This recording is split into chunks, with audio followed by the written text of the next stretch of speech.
பிஸ்மில்லாஹிர் ரஹ்மானிர் ரஹீம். மெஹ்ராஜ் இரவு என்பது ஒரு சாதாரண இரவு அல்ல. அல்லாஹ் தன் அன்பு நபி முஹம்மது ஸல்லல்லாஹு அலைஹி வஸல்லம் அவர்களை மனிதர்களில் இருந்து அல்லாஹ்வின் அருகாமை வரை உயர்த்திய மிக புனிதமான இரவு. நபி ஸல்லல்லாஹு அலைஹி வஸல்லம் அவர்கள் பல துன்பங்களையும் அவமானங்களையும் சந்தித்த காலத்தில் அல்லாஹ் அவர்களுக்கு ஆறுதலாக இந்த மெஹ்ராஜ் பயணத்தை அளித்தான்.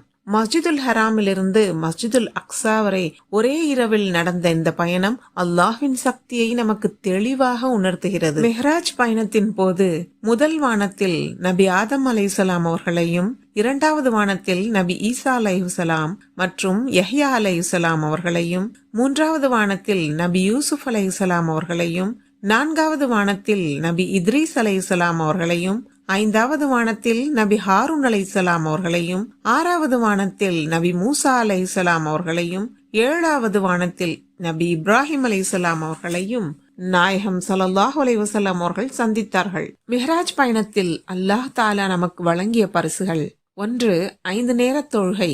2. சூரா பக்கராவின் கடைசி 2 வசனங்கள். 3. இணை வைக்காமல் வாழும் முஸ்லிம்களுக்கு பொது மன்னிப்பு. மிஹ்ராஜ் பயணத்தில் நபி இப்ராஹிம் அலைஹிஸ்ஸலாம் அவர்கள் நமக்கு தந்த பரிசு நபியின் உம்மத்திற்கு சலாம் கூறி அனுப்பியது.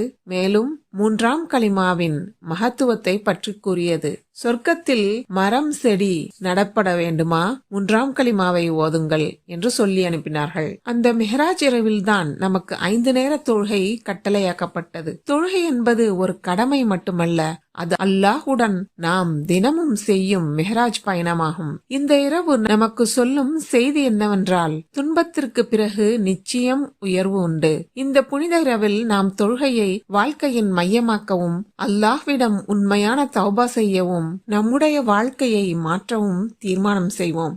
அல்லாஹ் நம் அனைவருக்கும் இந்த மெஹ்ராஜ் இரவின் பரக்கத்தை அருள்வானாக. ஆமீன் யா ரப்பல் ஆலமீன்.